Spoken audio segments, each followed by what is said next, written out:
Hey guys, ever had a wet dream in the Middle Ages that could get you burned alive? No, really. A teenage boy wakes up with damp sheets and by morning, he's dragged to the church, interrogated like he just slept with the devil. And this wasn't some isolated case. For hundreds of years, Europe built an entire system designed to hunt down not just lust, but dreams. And that was just the beginning of the strangest, darkest, and most disturbing things humans have ever done in the name of controlling sex.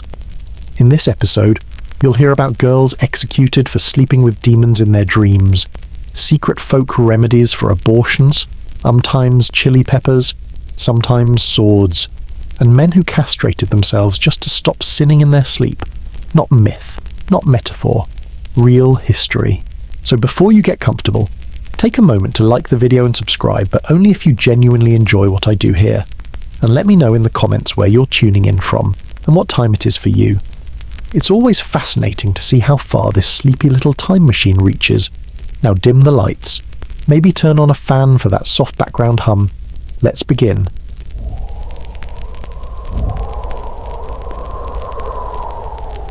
You wake up underground. Not metaphorically, literally. There's stone above you, stone beneath you, and something soft beside you that might be straw, or might be a rat. Hard to tell in the dark. Your back hurts. Your mouth tastes like old metal, and your nose has decided to shut off entirely. Probably for the best. You blink, but it doesn't change anything. There is no light, and yet, somehow, you know this is your room. This is where you live, and this cramped stone hole is what people here call a home. There's no bed, just a slab, no sheets, just your cloak, no toilet. Don't ask. The walls sweat, the ceiling breathes, and when someone walks past above you, dust falls in little polite clouds, like dandruff from God. And this is considered affordable housing. You share the space with someone or something. There's a second body in the corner, wrapped in the kind of silence that only comes from complete and utter exhaustion. You try to remember their name. You can't, but you're sure you've heard them cry at night, quietly, with the kind of restraint people only learn when crying gets them punished. There's a small wooden stool beside you. On it sits a basin of water that looks grey in the dark, not because it's dirty, but because everything is dirty, including you. This is where you wash. This is where you eat. This is where you sleep. Congratulations. You've just discovered medieval work from home. The job factory-style holiness. Assembly line repentance. You're not sure what the job description is, but it seems to involve not touching yourself, not dreaming too much, and looking busy whenever a priest walks by. There are rules here, unspoken, but heavily enforced. Don't make noise at night. Don't laugh. Don't look at anyone too long, and above all, don't be seen wanting anything. Because want is dangerous here. Want gets attention, and attention gets well. No one really talks about what attention gets. But one day, someone was here, and the next day, they weren't. Their basin stayed behind, still full. You shuffle to the door. It's not locked. That's the trick. You're allowed to leave, technically. But where would you go up the stairs? Into the chapel, into the courtyard, where the elder sisters sweep like ghosts and the older men smile with their teeth covered. You once stepped outside after curfew. You remember the cold, the eyes, the questions. You went back down before you were asked anything. Ever since, you've stayed here, in your room, your stone womb, your grave with breathing privileges. There's a sound now. A bell, soft and low. It means it's time for what you're not sure anymore. Confession inspection. One of those moments where someone with a robe asks if you've sinned, and you say no, even if your dream said otherwise. You splash your face with water. It doesn't help. You step into the hallway, feet bare, breath held, and you walk. Because that's what you do here. You walk when summoned. You speak when spoken to. You shrink when noticed. And you wait always for someone to decide that your body or your mind or your sleep is no longer acceptable. They call this place a house of God. But it feels more like a prison designed by someone who forgot what it was like to be human. When the devil visits your bed, it always began the same way. A woman often young, often alone, would be found in the early morning with sweat clinging to her skin, and an expression frozen somewhere between shock and shame. She might be a nun, or a farmer's daughter, or the midwife's apprentice, but none of that mattered. What mattered was the story she told, or more precisely, what she could not deny. Something had visited her in the night. Not a man, not a beast, not a nightmare. A presence, a weight, a thing she could not see, but that she could feel with every nerve, every breath, every muscle in her body locked in place. A shadow that pinned her chest so firmly she couldn't even cry for help. A breath that wasn't hers, cold and sour, hovering just above her lips. A sensation like hands, not quite human, pressing down in places no one should touch without permission. She couldn't move. She couldn't scream. And when it was over, there was silence. Today, we might call it sleep paralysis, a neurological quirk, an overactive REM cycle, a scientific phenomenon. But in the Middle Ages, it was a demon, and Shepperthing was probably in love with it. The church, of course, had a name for everything, and for this invisible visitor in the dark, they had 2 incubus and succubus, 1 male, 1 female, both seductive, both Satan's little assistants, dispatched from hell with a singular purposato, corrupt the body and soil the soul while the village slept. These weren't metaphors. They were considered real, flesh-threatening dangers. Entire sermons were preached about them. Records from inquisitions include meticulous details of what these demons supposedly looked like, sounded like, and died often based solely on the terrified ramblings of a woman who had just survived a night of horror. To be touched by a demon, you see, meant one of 2 things. Either you had been chosen against your will, or you had invited it in. And no one, no bishop, no priest, no village elder wanted to believe the first. So the questions began. Did you see its face? Did it speak to you? Did you enjoy it?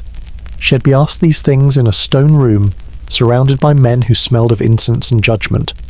Perhaps the town healer had already examined her. Perhaps they'd taken notes on the bruises on her wrists, the marks on her thighs, the way she trembled as she spoke. But instead of care, she'd received suspicion. Because here's the thing about demons, they were always more believable than desire. A woman waking up aroused blasphemy. A woman dreaming of being touched, sinful imagination. A woman experiencing physical release in her sleep, proof of guilt. The only acceptable explanation was possession. And even then, it was her fault. And so, the thorniest kind of interrogation began not about facts, but about feelings. What did it feel like? Did you resist? Did you try to pray? Did you think of a man you knew? Did the demon resemble someone familiar? Were you already impure before it came to you?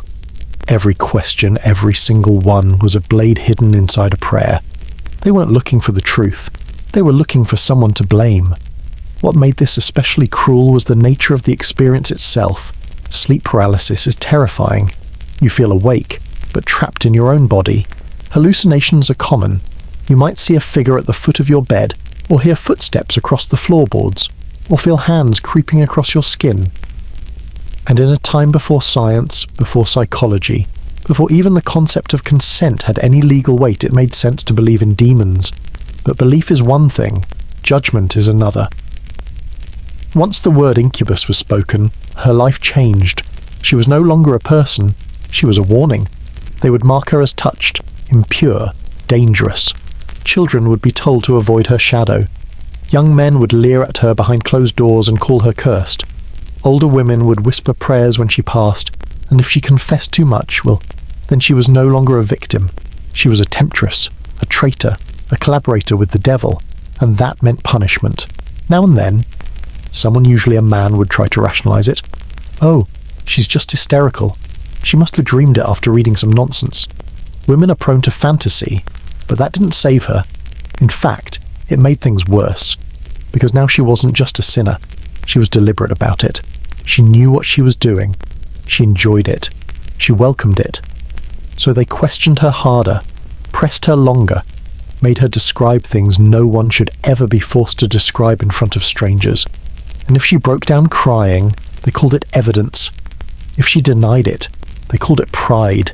If she stayed silent, they said the devil had sealed her lips. You see, when someone wants to believe that you're guilty, There's no answer you can give that will set you free. This was a fringe phenomenon. Dozens, hundreds of women across Europe were accused of lying with the devil. Some were locked up, others whipped, a few were even executed, not for witchcraft, but for what they claimed had happened in the dark, between sleep and waking, between body and soul. The line between dream and damnation was thin, and no one knew how to walk it safely. Even today, in old Inquisition records, you can find their words, scrawled in Latin or Old French, shaky handwriting transcribed by men in robes. They describe the sensation of weight, the paralysis, the fear, and always, always shame. Because they weren't just terrified of what happened. They were terrified of what people would think it meant, that they wanted it, that they liked it, that they were asking for it. There's something haunting about that kind of fear. The kind that doesn't end when the night does. The kind that crawls into the daylight and follows you through every interaction, every sideways glance, every whispered prayer not meant for your ears. Back then, they said the devil visited your bed, but sometimes it wasn't the devil at all. It was just an ordinary girl's body, doing something she couldn't control, and a society that refused to believe innocence could still tremble. Confess what you dreamed. There were no locks on your mind in the Middle Ages, no curtains drawn across your imagination, no door you could shut and say, "This is mine," not when it came to your dreams, not when the church believed that even your sleep could sin. And so they questioned you, not because they were curious, not because they wanted truth, but because you had dreamed something they didn't like, and now they needed you to agree it was your fault. It began in a dim, echoing chamber, stone walls sweating with moisture, the floor littered with the mud of 10 confessions before you. A priest, or a monk, or an inquisitor would sit across the table. Sometimes there were 3, sometimes more. You might have been brought in trembling, you might have come quietly, but you were not prepared, because this wasn't a conversation. It was a dissection of your memory, your body, your shame. They always started the same way. Tell us what you saw. Was it a man, a shadow, an animal? Did it enter through the window, through the door, through you? The questions came in slow, steady rhythm, not shouted, not screamed. That would be too merciful. They were delivered calmly like instructions, like liturgy. Because this wasn't an investigation, it was a ritual of breaking you down. Did it speak to you? What did it say? Did you speak back? Were you tempted? They didn't care if you were asleep. They didn't care if you didn't understand. They only cared that you said yes to something, anything. Because once you said yes, they could keep digging. Once you admitted one detail, the rest would follow. And if it didn't, they'd help you remember. Think carefully. Perhaps it wasn't a demon. Perhaps it was your own desire. Perhaps you imagined it looked like someone you know. A man from your village. Maybe. Someone married. There's a reason modern interrogators are trained not to ask leading questions. But in the 14th century, that was the whole point. Did you feel anything in your body? I mean, did your chest rise? Did you feel warm? Did your thighs tighten? Did you enjoy it? And here is where you start to break. Because the shame has already wrapped itself around your throat. Because it did feel like something. Because you did feel warmth. Because your body doesn't know how to lie, even when you're terrified. You can't explain the confusion of being trapped in your own skin, off being paralyzed and touched, or touched only by fear, or touched only by memory and suggestion, and centuries of guilt trained into your bones. So you say nothing, or you say too much, and both are dangerous. Because if you hesitate, they lean in. Why won't you answer? Is it because you liked it? Is it because it wasn't a demon at all? That was the catch. Silence. Guilt. Weeping. Guilt. Saying you don't remember. Guilt. The only safe thing to say would have been, it was a dream. I am innocent. But that answer had already been deemed heresy. No dream was innocent. No mind was neutral. If you had felt anything, it meant you had wanted it. And if you wanted it, you were a danger to everyone else. So they pushed. Let us help you remember. We've heard others say they felt warmth, pressure, even pleasure. You're not alone. You're not the first. Just admit it. And after hours, sometimes days of this, many women did. They confessed to things they never saw, described figures they never met, described voices they never heard, They gave names to shadows just to be left alone. And once they confessed, they were no longer victims. They were willing partners, collaborators with hell. That was the final twist. You were punished either way. There are transcripts still preserved in dusty archives, Latin records, French, German. They read like theatre, like poetry drowned in holy water. She stated the demon visited her nightly. She confessed to feeling both fear and arousal. She could not name the form, but said it had weight and eyes that saw into her thoughts. None of these women are named as human beings. They are cases, files, examples, proof that temptation was real and that womanhood was the gate. And all of this, every page, every inked accusation started with a dream. Can you imagine your worst nightmare?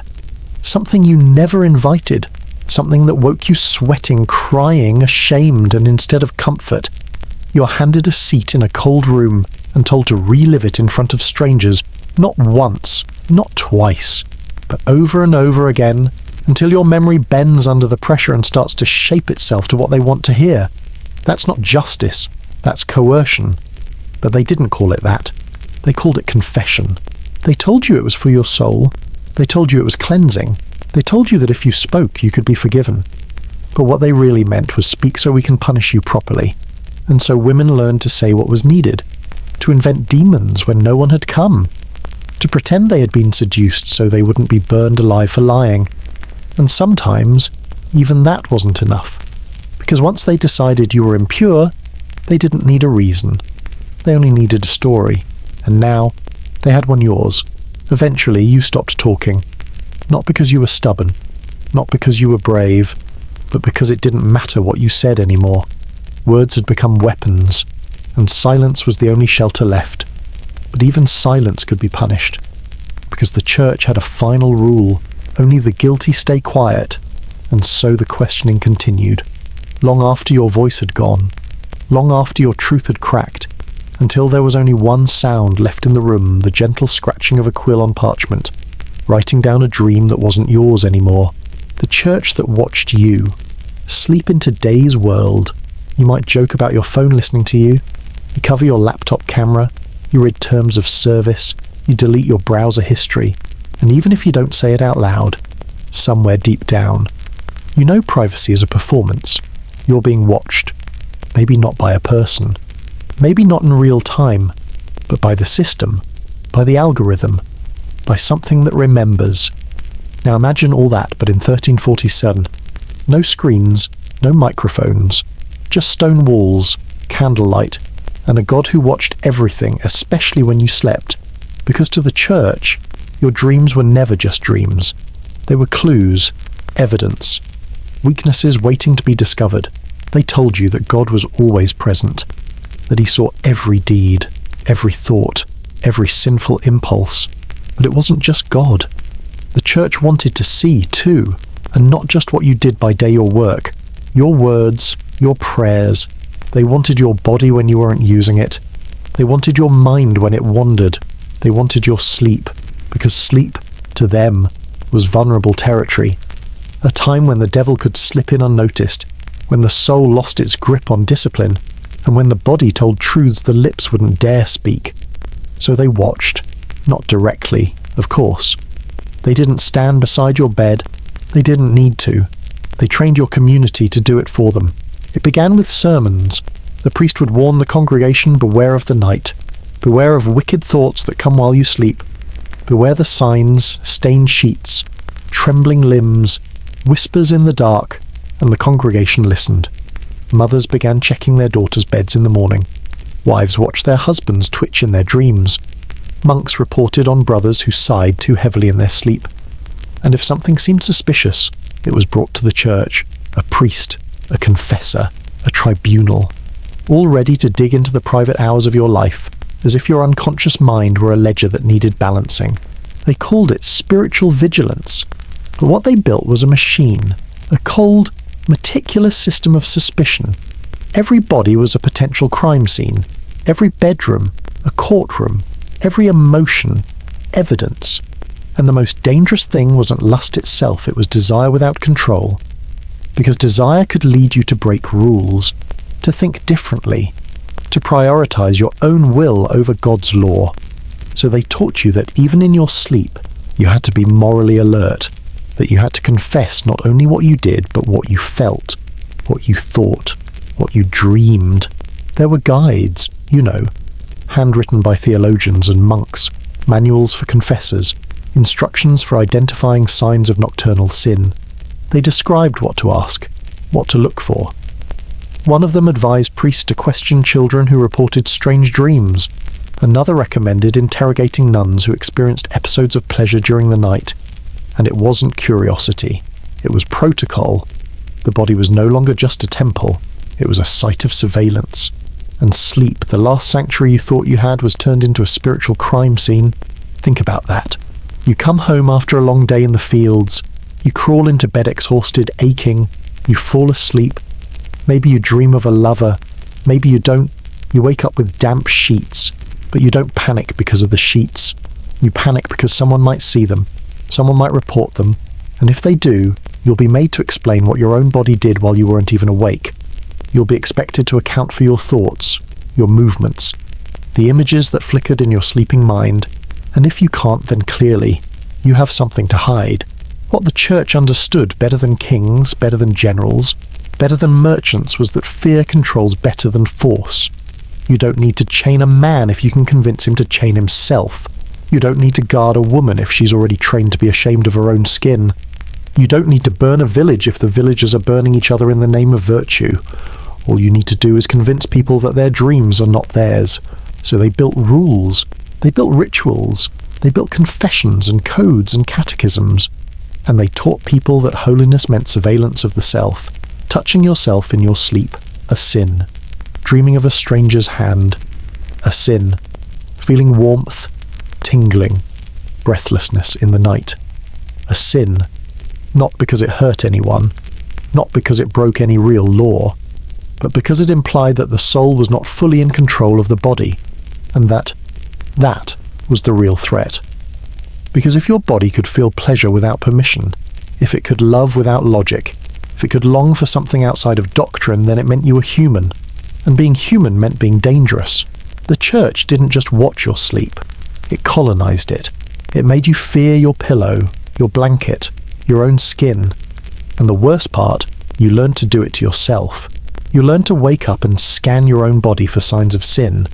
You learned to confess things you didn't choose. You learned to feel guilty for things you hadn't even done. Because guilt is a powerful leash, and fear is a more effective prison than stone.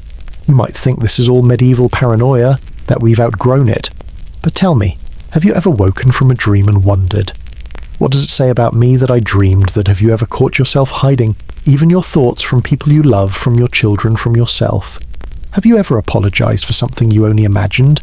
Then maybe the machine still hums, maybe the dream is still being watched, and maybe, just maybe, sleep still isn't yours.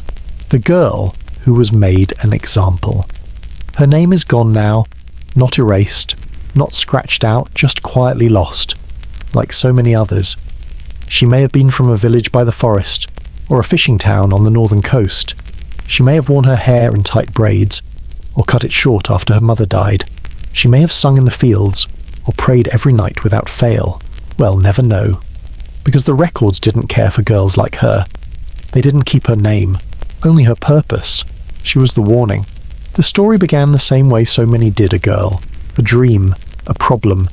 She was 16, or 17, or old enough for marriage but still young enough to blush when someone said her name too loudly. They said she'd been sleeping in the loft above her family's animals where the hay was soft and the air was warm with breath and fur. They said she'd cried out in the night, that her younger brother had heard her voice, high, trembling, not in pain, not exactly, but not innocent either. By dawn, she was already guilty. They questioned her, of course. The priest, the village elders, 2 midwives who had seen too much in their time and knew exactly where these things always led. They asked her the usual things. What did you see? Did it have a face? Did you feel its weight? Did it speak to you? Did you speak back? She tried to say it was just a dream, that she hadn't meant it, that she didn't even remember all of it. but the hesitation was enough. That's what people forget about these kinds of trials. You didn't have to confess to be condemned. You just had to hesitate.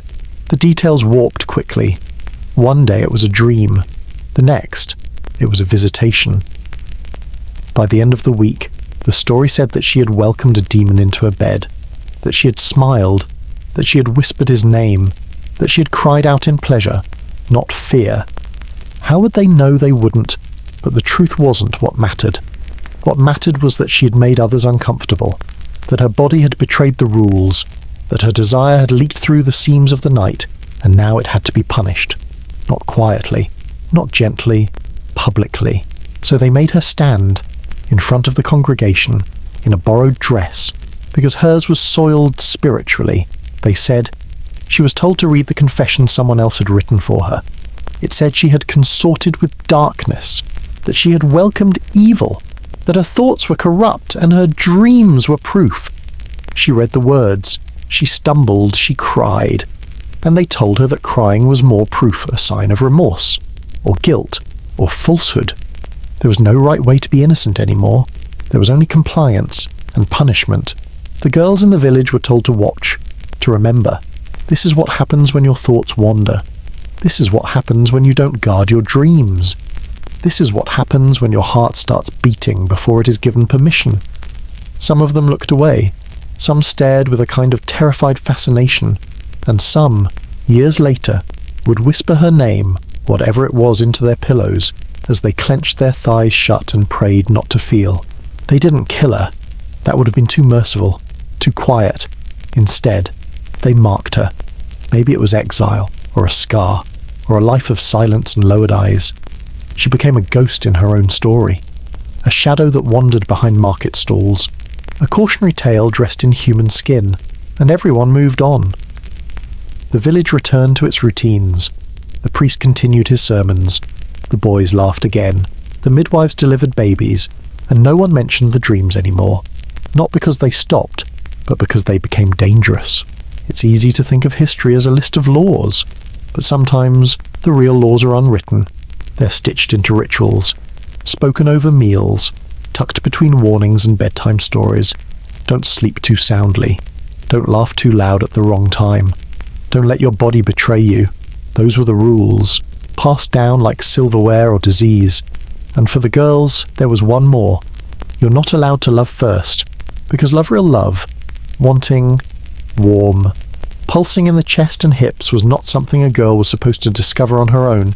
She was supposed to wait, to be chosen, to receive love like a coin in an open hand, not like a fire spreading from the inside out.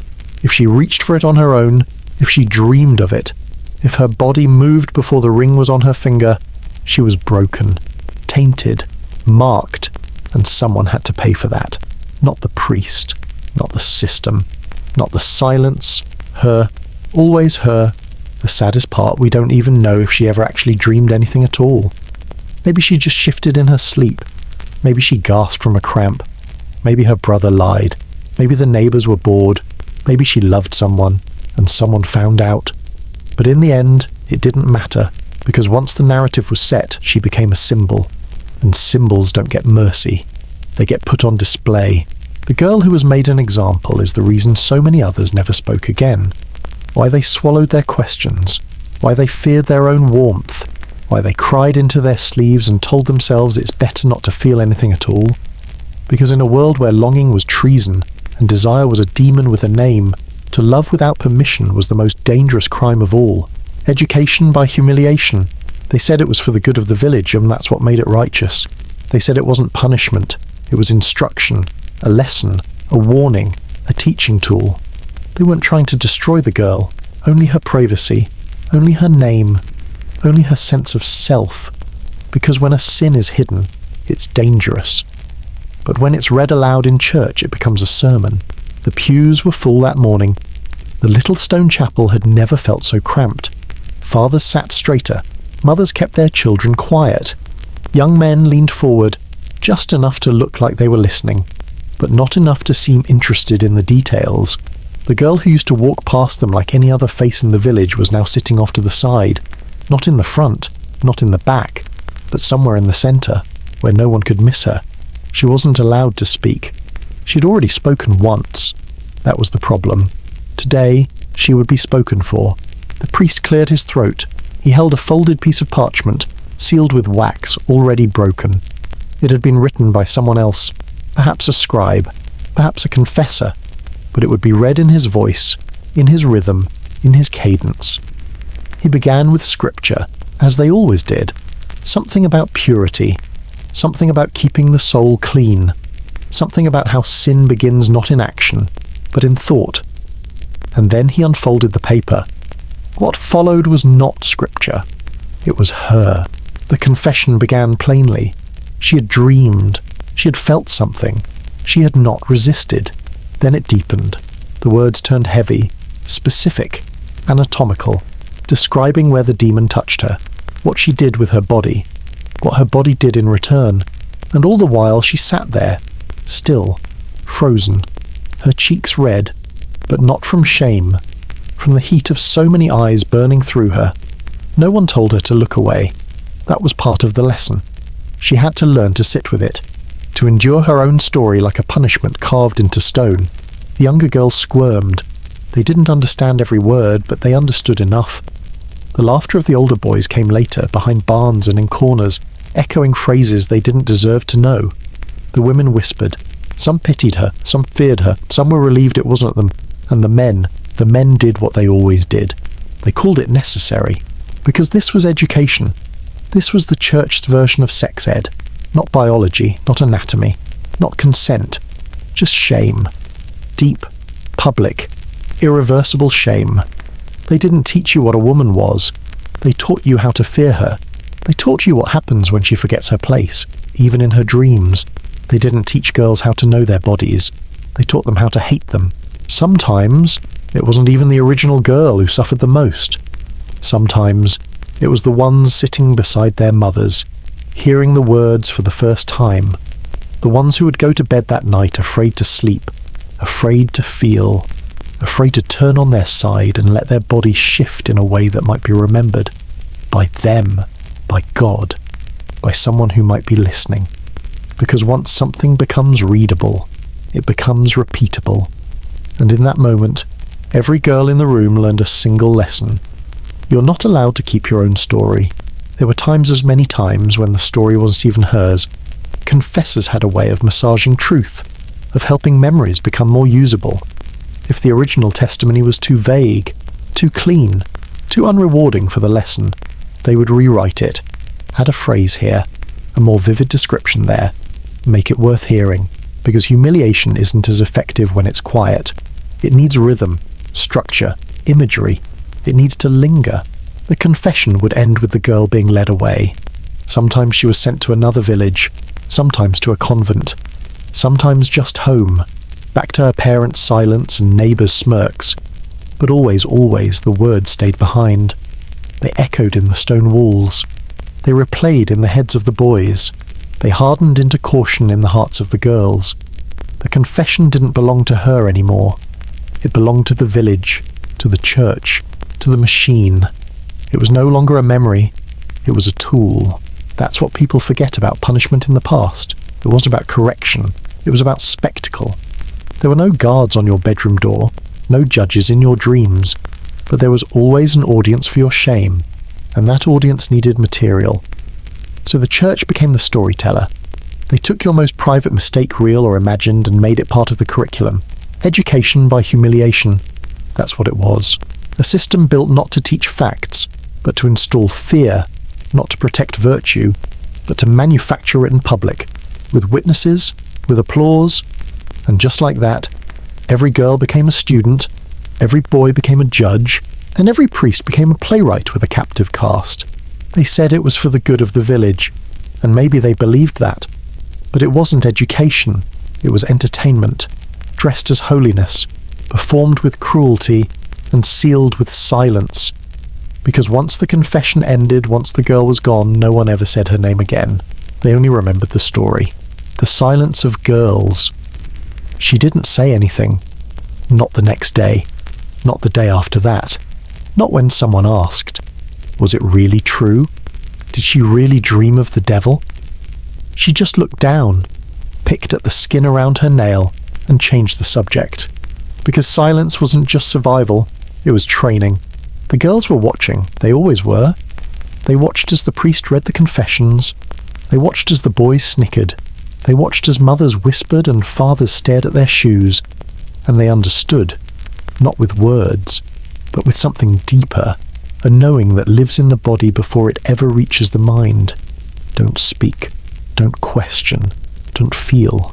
And if you do lie, she learned quickly to lower her voice, to tighten her spine when she walked, to make sure no part of her moved that might be noticed. She learned how to laugh without showing teeth, how to say yes with her eyes cast downward, how to nod at sermons that told her body was a doorway not to life, but to sin. She learned to keep secrets, even from herself, especially from herself. The silence wasn't just social, it was internal, a rewiring. Your thigh tingles, it's guilt. Your breath quickens, it's shame. You feel warmth somewhere low in the belly, you must be possessed.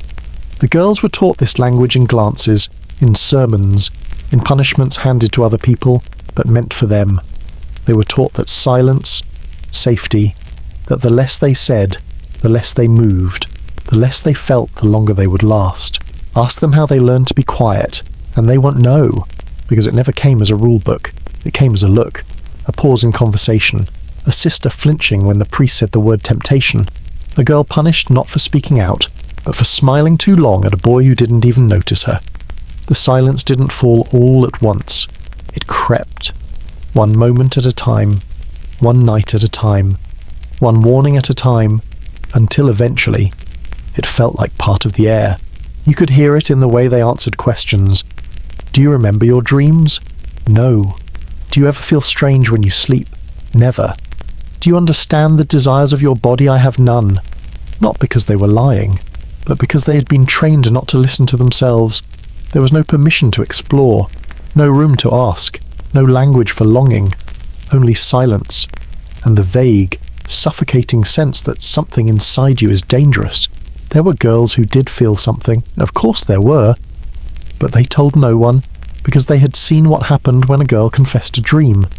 They had heard her name scraped across the church floor, heard her story twisted into a sermon, so they locked it down. That fluttering heartbeat, ignore it. That flush in the cheeks, blame the weather. That ache between the ribs when a voice brushes your name, bite your tongue. Swallow the blood, and then smile as if nothing ever lived beneath the skin. Sometimes they whispered to each other, late at night, under blankets, with heads close and voices smaller than breath. I felt it too. Sometimes my legs move on their own. I had a dream and I liked it, but even those moments were tinged with fear, with guilt, with the understanding that these confessions weren't safe. Not because the other girl would tell, but because someone might hear, because the walls had ears, the air had memory, and the church had already convinced them that God lived behind their eyelids. The silence became so natural, so common, so expected, that when a girl was truly hurt, when something happened that should have never happened, she didn't speak then, either. Because how do you tell the difference between violence and sin when you've been taught to feel guilty for both? How do you say, he hurt me, when you've also been told, you made him look at you that way? How do you cry for help when you've been punished for crying over a dream? So she said nothing. She picked up her basket. She went back to the fields. She braided her hair tighter, and she taught her own daughter, one day, to do the same. Generations of women learned how to disappear without ever leaving the room. They learned to nod, to endure, to shrink, and the silence grew roots. It passed from mother to daughter like a family recipe no one enjoyed but everyone obeyed, not out of pride, not out of tradition, but because no one wanted to be the girl with her name read aloud. No one wanted to be made an example. So they became echoes, soft, polite, empty of noise, and full of knowing. They did it to survive. This wasn't cowardice. This was strategy. Because in a world where your body was the crime scene, and your thoughts were treason, and your feelings were bait, silence was the only armor they had. It couldn't stop the shame, but it could hide it.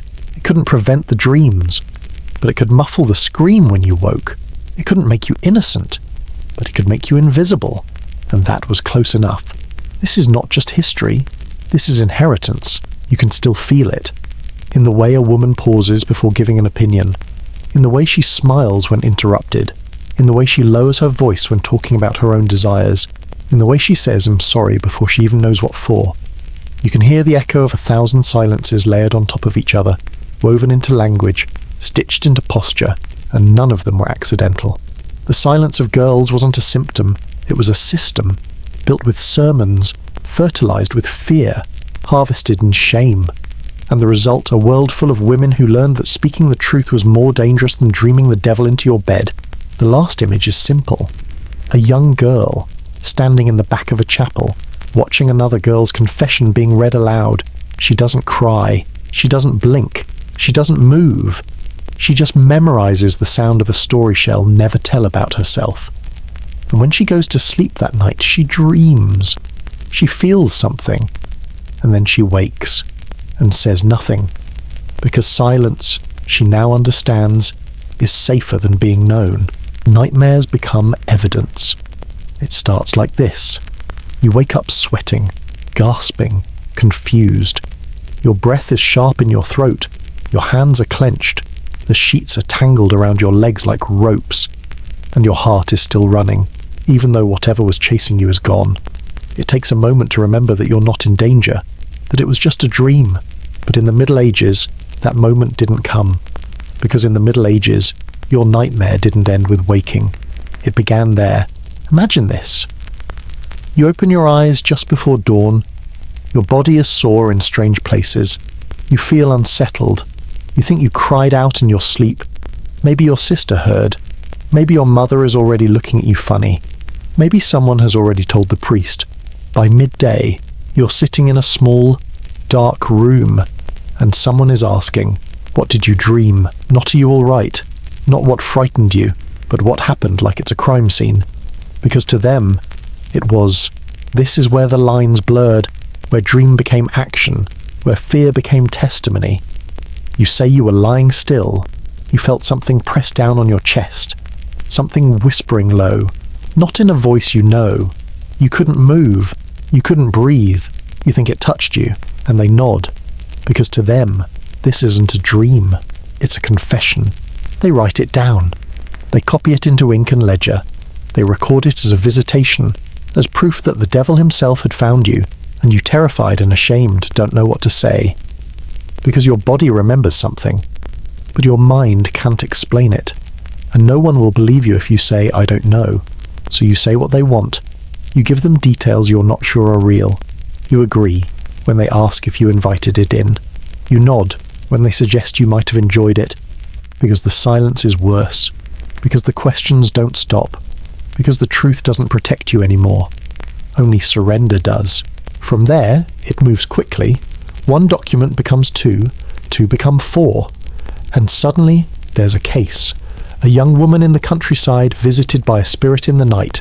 Not once, but repeatedly. Described in vivid terms. She spoke willingly. She described its touch. She gave no resistance. She admitted to physical pleasure. And somewhere in that cold, echoing chamber, your nightmare becomes public record. Not a feeling, not a hallucination, not trauma. Evidence. They bring in witnesses. Someone says they saw you sweating in the morning. Someone says they heard noises at night. Someone says you walk differently now. That's enough. They call it pattern. They call it corroboration. They call it proof. You call it madness. But your voice doesn't carry anymore. You are now the center of something bigger. This isn't about your body. This is about the system, the structure, the control. They need someone to blame. They need a name for what's slipping through the cracks. They need a trial to remind others what happens when women dream too loudly. And you're the one who dreamed. What's most chilling isn't the process. It's the logic, because it makes sense. In their world. If sin begins with thought, then dreams are just thoughts set loose. If the devil tempts in the daylight, he surely tempts harder in the dark. And if your body can betray you while you sleep well, then it's your fault for not being strong enough to resist. Even in dreams, even in your sleep. And so they build the case. A nightmare, a visitation, a pact heresy. And heresy in that time was punishable by one thing. Not penance, not exile, but fire. There are stories in the records, many of them, of women burned for dreams. They don't say it that way, of course. They say she lay with demons. She consorted in the night. She bore the mark of the beast, but read between the lines, and it's clear. She had a nightmare. She woke up shaken. She tried to speak. She couldn't explain. And they turned her into a story, then into a warning. This wasn't justice. This was ritual. A choreography of fear. A dance with only one possible ending. Because once your fear became legible, once someone could write it down in ink, it stopped belonging to you. It became a weapon. Wielded not to protect the village, but to cleanse it. Not to understand the dream, but to destroy the dreamer. There is something unspeakably cruel about punishing someone for what they never chose. But that was the point. To make women afraid not just of the world, but of themselves.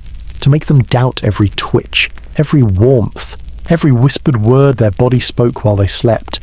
To convince them that even their own subconscious was a traitor, and it worked. After each burning, the village got quieter.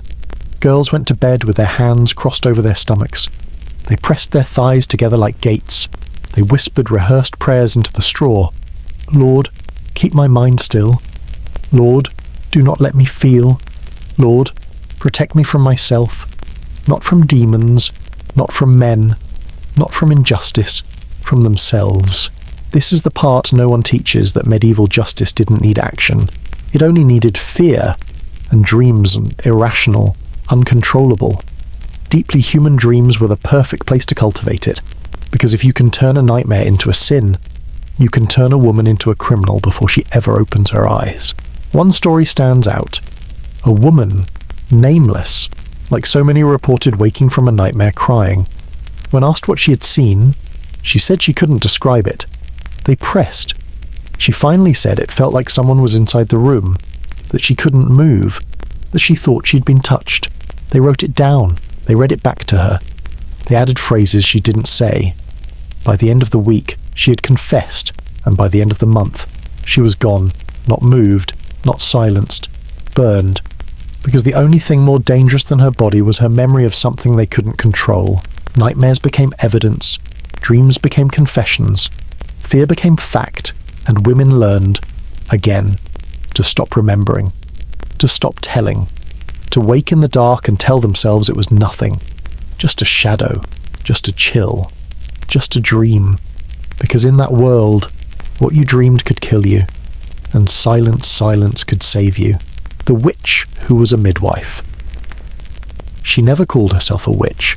She called herself a midwife, a woman who knew things about blood, about breath, about how to bring life into the world, and sometimes how to keep it from coming. She had learned from her mother, and her mother from hers, not in books, but in kitchens, in candlelight, in whispered instructions passed between births and burials, a pinch of root, a sprig of bitter herb, the warmth of the hands, the rhythm of breath. She was a caretaker, a keeper of secrets, and that, in the wrong century, was the same as being dangerous. At first, they came to her at night. Girls too young to marry, but not too young to bleed. Women with bruises they didn't explain. Wives whose husbands travelled too much and touched too rough. They came scared, silent, holding their bellies or trembling in shame. They came not because they were sinful, but because they were desperate, and she helped them, with teas, with oils, with careful hands and warm cloth, sometimes with sharp tools and shaking prayers, always with secrecy, because even when a woman was dying, the church did not forgive interference. Better to let her rot in childbirth than to be accused of tampering with God's will, but she tampered anyway, because someone had to. And for a while, the village turned a blind eye, because they needed her. She was the one they called when the priest's Latin couldn't cure a fever, when the nobleman's daughter miscarried in secret, when the mistress of a bishop bled too much, too early. She cleaned up messes they pretended not to make. She solved problems no one else would touch, until one day, someone decided to be righteous. It started with a stillbirth, a poor girl, no husband, no witnesses, just a quiet pregnancy and a sudden ending. She had gone to the midwife 3 times in 1 month. Everyone knew. They whispered it before Mass. They whispered it after. So when the baby was born dead or not born at all, they pointed fingers. Not at the man, not at the silence, not at the laws that made marriage impossible and abortion illegal. They pointed at the woman who had tried to help. The church arrived quickly, as it always did when rumours started to boil.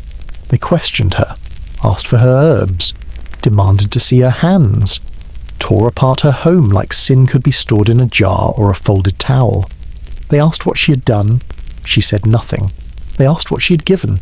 She said nothing, because to answer was to admit, and to admit was to hang, or burn, or vanish into a prison where no child would ever cry again. But silence wasn't enough anymore, because silence is still dangerous when it comes from a woman who knows more than a priest. So they started the ritual, not of justice, but of exposure. They read aloud the names of the women who had visited her. They summoned them to confess. And one by one, the stories spilled under pressure, under fear, under the weight of self-preservation. She gave me something bitter. She told me to drink it before bed. I bled afterward. I never told anyone until now. They said it not because they wanted revenge, but because they were told they'd be punished if they didn't. And suddenly, the midwife was no longer just a healer. She was a network, a criminal ring, a witch. The word hung in the air like incense witch. It didn't need proof. It just needed momentum. She had long fingers. She lived alone. She spoke softly and remembered too much. She grew herbs in her garden. She didn't attend church every week. She kept small bones for medicine. It was enough. They called it evidence. They called it demonic. They called it unnatural. But really, what they meant was, she made things happen without asking permission. And in that world, a woman who controlled her hands, her knowledge, her purpose was more threatening than any curse. They bound her hands. They shaved her head. They led her through the town square, not as a person, but as a message. Children threw stones. Men avoided her gaze. Women cried silently behind closed windows, some of them still aching from what she'd healed.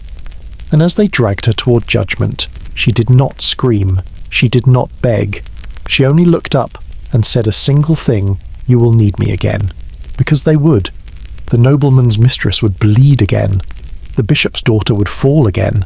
The merchant's wife would carry too much sorrow in her belly, and there would be no one left to soften the pain without also increasing the shame. But by then, it would be too late, because the healer would be gone, and in her place, an example. Another woman turned into a warning, another name etched into the fire, another piece of knowledge lost to the fear that built churches. What the church never understood was that the midwife was not a threat because she defied God. She was a threat because she knew how to help, and in a world that weaponized suffering, helping was the highest form of rebellion. She didn't worship demons. She didn't speak spells. She didn't call lightning. She boiled water. She soothed pain. She saved lives. And that was heresy. Because when people stop fearing pain, they stop obeying the ones who claim to protect them from it. And when women stop dying in silence, they start asking questions. And so, one by one, the midwives were hunted, not for harming, but for healing without a license, for knowing without a robe, for caring without permission. They were the libraries that burned too slowly, the doctors no one wanted to admit they needed, the women who walked between blood and birth, and sometimes between death and mercy. And they did it quietly, with skill, with patience, with love, until someone called it a crime. And the next time a girl cried out in pain, no one came, just silence and fire, and the echo of a voice that once whispered, "Breathe, you're not alone." The spice that could kill you, it began, as most temptations do, with a flavour, just a flicker of heat on the tongue, a pulse behind the lips, something sharp, vivid, alive, a taste that lingered. It was nothing, just a pepper, red, small, innocent-looking, a fruit, really, hung to dry above the hearth, crushed into powder, boiled into a tea, nothing sinful, nothing sacred, until someone noticed what it could do. It was the women who noticed first, not the priests, not the husbands, not the physicians with their leeches and Latin. It was the women who knew what the pepper could mean. because they saw the pattern. The girl drinks the tea. A few days later, the pain comes, then the blood, then the silence, then the relief, and then nothing. No swelling belly, no shame, no judgment. Just one more secret carried quietly to the grave. They didn't call it abortion, of course. That word came later.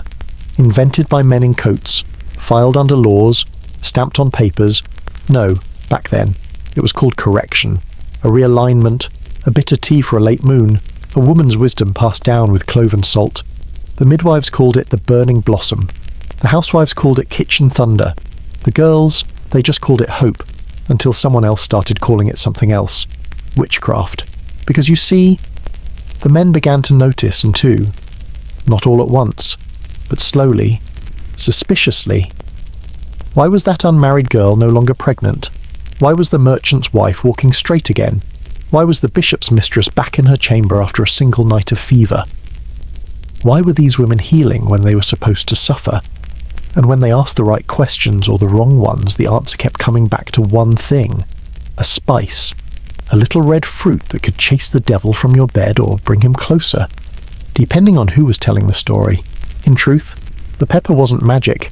It was chemistry, capsaicin, a compound that causes burning, sweating, muscle contractions. When applied with knowledge and care, it could stimulate the womb, encourage it to empty. It was medicine, or at least as close as poor women ever got to it.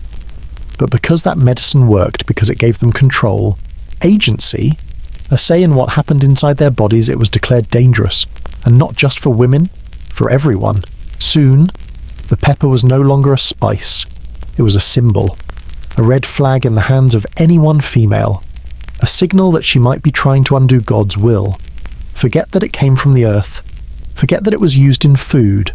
Forget that it might have saved a dozen lives last winter. What mattered now was that it interfered, and interference, in a world ruled by men with collars, was rebellion. And so the campaign began. Sermons warning against the devil's heat, laws banning the sale of woman's fire, neighbours reporting women who owned too much spice, midwives accused of lacing their poultices with red seduction. Even markets began to change. Spices were removed from shelves. Inspectors demanded inventories. Women were forced to explain why they needed pepper in a stew that already had salt. A condiment had become contraband. A fruit had become forbidden. And any woman who smelled like heat was guilty until proven pure. There's something bitterly funny about the way it played out. The same men who sneered at women for being weak now feared the contents of their kitchen. The same priests who preached about divine power now shivered at the idea of a garden where one plant could end a life before it even began. And so they rewrote the story. They said pepper was not just dangerous, it was sexual. Not in taste, but in intention. They said women who used it were unclean, that they were trying to rid themselves of the natural burden of womanhood. They said these women wanted to enjoy their bodies without consequence, without punishment, without repentance. And that, more than anything, was the true heresy. Because it wasn't about the spice, not really. It was about what the spice represented. That a woman might love without being ruined, that she might make a choice without asking first, that she might taste freedom and want more. And so, it had to be destroyed, not just banned but humiliated. They began punishing publicly. One woman had her pantry burned. Another was forced to drink boiling vinegar in front of the town. A third had her lips blackened with ash, a mark that said, "This one used fire to kill what should have been born." And what did the other women do? They nodded. They watched. And quietly they hid their pepper deeper, wrapped it in cloth, tucked it under floorboards, mixed it with other herbs and gave it different names.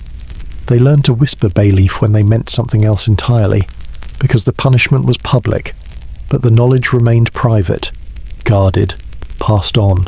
And it's here that the real irony lives. The men thought they had won. They thought by banning a spice, they'd broken a movement, silenced a secret, restored moral order. But all they did was teach the women how to be smarter, how to disguise help as ritual, how to fold medicine into myth, how to save each other while smiling through mass. They didn't burn the knowledge, they spiced it. They made it sharp and hidden and passed from hand to hand like a treasure too valuable to name aloud.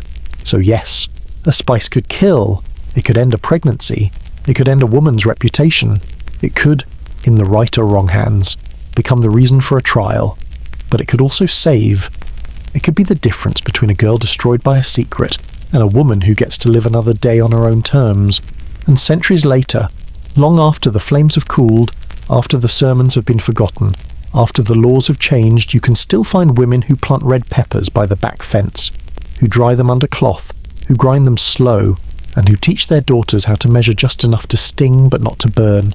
Because in the end, that spice was never just for food, it was for memory, for resistance, for power. A red burning whisper that said you cannot punish what you do not understand. The lover's secrets, hidden under floorboards. They looked like nothing, just scraps, really.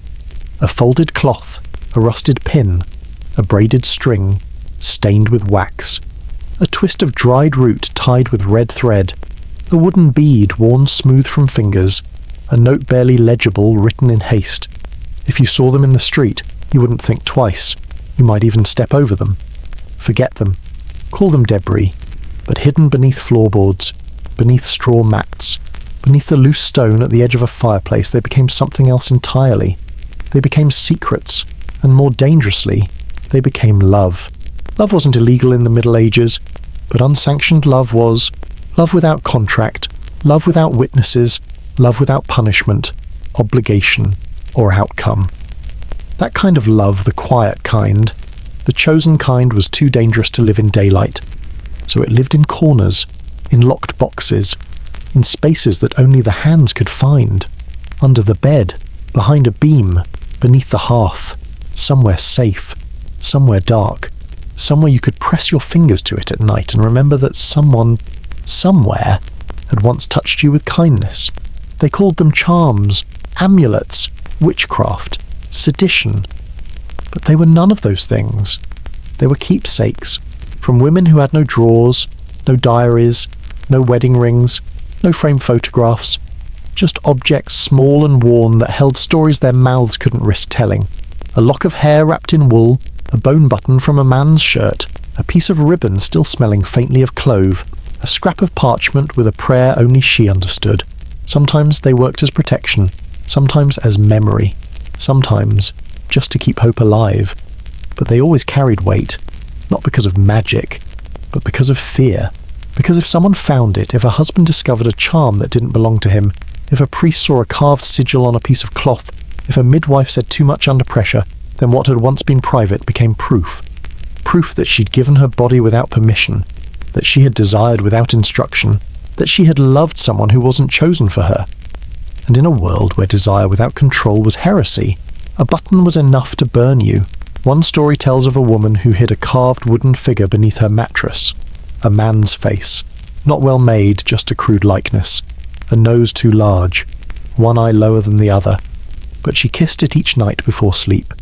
They said it was an idol, that she was calling demons, that the figure had power. They didn't ask whose face it was.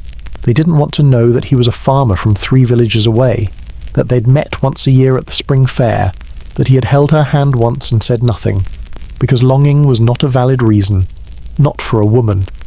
So she was called impure, and the figure, once tucked gently in straw, was thrown into the fire. There were others, a girl barely past childhood, found with a string of beads sewn into her undergarments. They accused her of seduction. She said she wore them because they reminded her of someone kind. That was all. A widow caught with a vial of crushed marigold and dried apple skin, a mixture known to delay conception. She was told she was denying God's blessing. She said she just didn't want to carry another man's child. A maid with a bone comb carved with initials not her own. A wax imprint of a man's hand, flattened and tucked under a floor tile. A pouch of ash and pepper hidden in the folds of a prayer robe. Each one was a story, a gesture, a memory, and each one was enough to bring suspicion crashing through the walls of their homes. The church feared these objects not because they were powerful, but because they were personal, because they represented a kind of intimacy that bypassed the altar, that skipped the priest, that needed no witness and no blessing. They feared them because these scraps of twine and bone and dried rose petals stood in defiance of the system. They were a quiet rebellion, a whispered refusal, My love is mine, and that, more than any hex or spell, was dangerous. Some women buried them, not beneath their homes, but beneath trees, beneath stones worn smooth by the river. They would walk in the early morning before the village stirred, clutching a small bundle to their chest. They'd kneel in the wet grass, dig with their fingers, whisper a name, and cover it again as if sealing it back inside their chest. They left no markers, no crosses, no signs, just soil and silence, and something beneath it that remembered them when no one else would. Sometimes the men did it too, not as often, not as urgently, but it happened. A father who kept a lock of his dead wife's hair, a soldier who wore the ribbon of a girl he left behind, a monk who carved her name into the underside of a prayer bench where no one could see it. But they were not punished for it, because their memories were seen as noble, as holy, as restrained. A man could mourn a woman forever, but a woman could not desire a man without being a threat, because her love was not about loss, it was about ownership, and no system built on obedience can survive a woman who thinks she belongs to herself. So they searched the homes, not always, but often enough, when whispers started, when someone spoke too softly, when a girl smiled too long at a passing cart. They lifted floorboards, unstitched seams, boiled fabric to loosen hidden herbs, and if they found anything out of place, even a petal, even a hair, they called it evidence of what they didn't know. And they didn't need to, because in a world this afraid of love, proof isn't required, just suspicion. Some women began to make their charms smaller, easier to burn, easier to swallow. They folded paper until it dissolved in their mouths. They learned how to carve sigils into soap, so they would disappear with water. They memorized the shapes of their lovers' names, and then forgot the sound. Because if you don't keep anything, they can't take anything. But the truth was they kept it anyway. Somewhere inside, somewhere under their own ribs, where even fire couldn't reach. It would be centuries before these tokens were found again. Unearthed by accident, pulled from under floorboards during renovations, excavated from beneath ruined churches and abandoned cottages. And what do we call them now? Artifacts, cultural relics, folk magic. But they were never magic. They were memories, loves, fears, choices. They were the silent vocabulary of women who were not allowed to speak. And when we hold them now behind glass, labelled and sterile, we forget what they really were. Declarations, small, hidden truths buried beneath floors because no one would let them live above ground. The silent network of midwives and prostitutes. They never called it a network. There were no passwords, no banners, no pledges of loyalty under the moonlight. It was quieter than that, softer, older. It began with glances, with nods passed between women across the edge of the market, at the far end of a well, between pews in church where men never looked. A silent understanding that said, I know what they call you, they call me that too, the midwives and the prostitutes. Two kinds of women the church could never fully eliminate, but never fully forgive. One brought life into the world, the other offered comfort to those too broken or too cruel to love anyone properly. One was summoned when the screams of labour shook the house, the other when the screams came after midnight, muffled behind doors. They were called unclean, unholy, untouchable. But when no one else came, they came for each other. It wasn't that they liked each other. That wasn't the point. It was that they understood. They both worked with bodies that didn't belong to them. They both touched pain for a living. They both saw things that were supposed to stay secret and carried those secrets like contraband in their aprons. So when the bruised girl arrived at the door of the midwife, the one who wasn't bleeding from birth but from shame, there were no questions, only warm water, a clean rag, and silence. Because in their world, silence wasn't guilt, it was protection. The midwife knew which brothel girls were missing their cycles. The brothel girls knew which midwives could be trusted. The knowledge passed between them like a whispered prayer, not holy, but necessary. They traded things: herbs, gauze, money, lies. The midwife would leave bundles near the brothel door. The prostitutes would deliver coins wrapped in linen with thank you stitched into the edge. Not in words, but in bloodwork and precision. No one spoke of it. They just knew. And when one went missing, the other lit a candle. It was not a movement. There was no revolution, no plan to overthrow the pulpit. They knew better. They had no armour, no swords, no husbands with influence. What they had was each other, and that was almost enough. They looked after the girls too young to understand what had been taken. They passed warnings between towns that priest will ask for more than confession, that nobleman breaks girls and pays no coin, that street is watched by the bishop's men. They held each other's hands when the bleeding wouldn't stop. They dressed each other's wounds. They buried things that weren't supposed to exist. And in the quiet hours when the fire burned low and the prayers stopped meaning anything, they told each other stories. Not about love. That was too dangerous. But about escape. About what they would plant if they ever had a garden. About a world where a woman could lay her head down without fearing who might come through the door. They spoke of that world the way a prisoner speaks of the sun, like something they used to know, like something worth keeping alive, even in secret. Of course, the church found out. Eventually. It always did. Not about the network. They were never that smart, but about the bond. They saw that the women weren't as alone as they were supposed to be, that they had learned to look sideways instead of down, that they were whispering things instead of praying. That scared them. Because if the women weren't isolated, if they started to act like one pain counted as all pain, then the system cracked.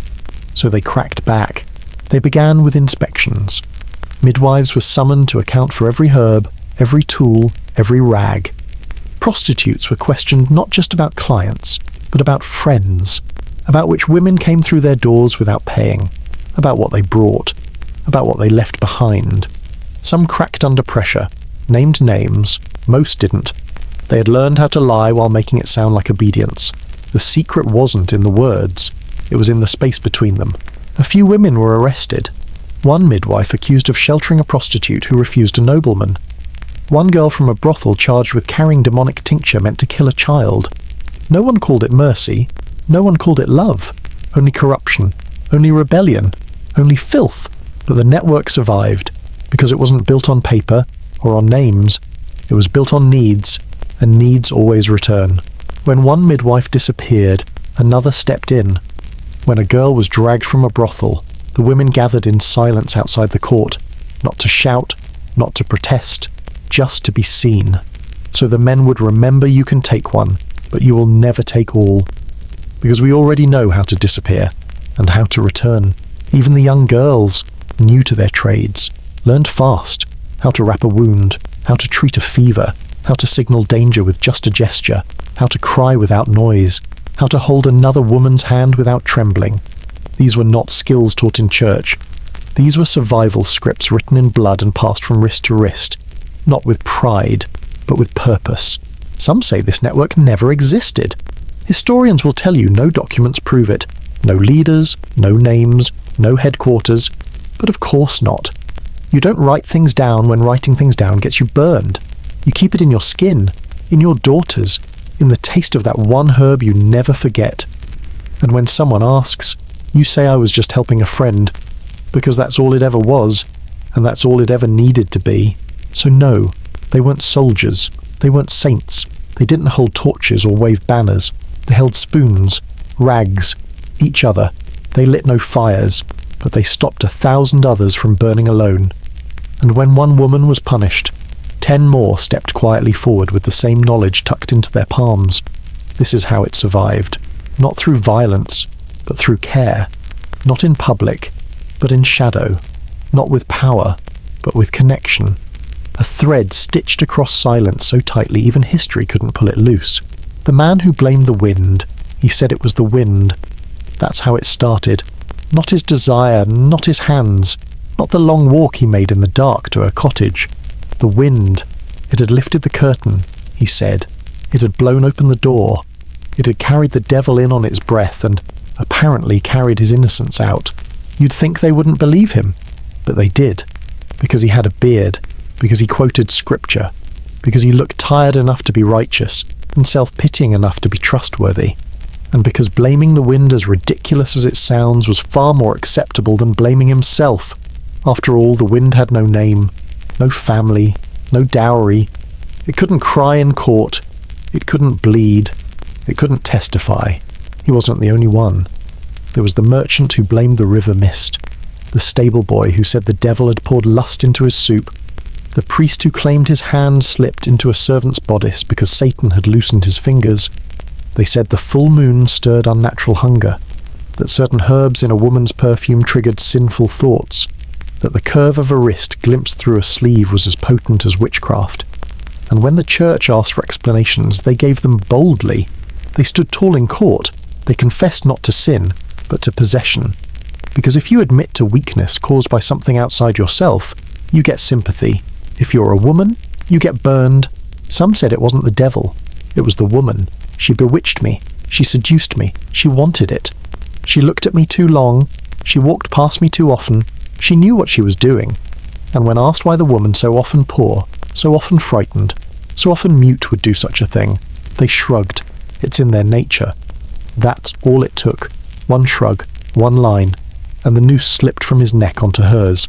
Women were questioned for hours, dragged through rituals of confession, shame, inspection. Men, they offered a sigh, a frown, a promise to pray harder next time. And maybe if the girl's family was important, a coin, restitution, they called it, not for the harm, but for the inconvenience. There's a record of a man who fathered a child with a servant girl. When confronted, he said he had no memory of the act, that he had been asleep, that she must have come to him in the night, that she had enticed his sleeping form. He said he woke up with no sin in his heart, only damp sheets. The court accepted this. The girl was flogged, the child taken. The man was told to make a donation, and he did. 2 chickens and a silver clasp. That was the going rate for a conscience. Another man was found in the brothel, half-clothed, chanting prayers over a girl 10 years his junior. He claimed he was baptizing her from within, said he had been moved by divine instruction, that he was exorcising her sin through physical devotion. The magistrate laughed, not because it was false, but because it was familiar. He'd used the same excuse once. It had worked just as well. You'd think the church would catch on, that someone would say, enough, this is absurd, men must be held accountable. But no, because these men were confessing, in a way, they were admitting to weakness, and weakness, if you were male, was forgivable. It made you human. It made you relatable. It made you in need of guidance, not punishment. But a woman who desired, a woman who initiated, a woman who admitted pleasure. She was no longer human. She was a threat, a temptress, a gate through which hell itself could walk. And the only remedy was purification, usually through pain. The hypocrisy wasn't hidden. It was flaunted. Priests gave sermons about the seduction of Eve, then whispered for housemaids after sunset. Judges ruled that women had too much influence, while accepting gifts from the very men they excused. Husbands accused their wives of being witches not because they saw magic, but because they saw resistance. A refusal to submit, a refusal to keep silent, a refusal to carry another child for a man who had already forgotten her name. So he blamed her, and the court nodded. Yes, it must be her. The men always found a reason. Always. It was the wind, the stars, a dream, a hunger, a smell. It was her laugh, her shape, the way she walked. One even claimed the devil appeared in the form of his neighbour's wife and rode him like a storm. When asked how he could tell it was the devil, he said she had called him by name. They found this detail compelling. The neighbour's wife was stoned.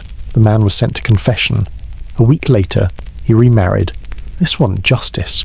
This was theatre. A play where every man played the fool and every woman played the scapegoat. The plot never changed, only the names. And no matter the scene, no matter the sin, the final line was always the same. It wasn't me. And somewhere off stage, the wind was blamed again. This is not a story about evil men. It's a story about systems that protected them. Men are human. They fail. They fall. They want. But in a world where every mistake can be passed downwind, no one learns to hold their own weight. Because why should they? Someone else will carry it. Someone softer. Someone quieter.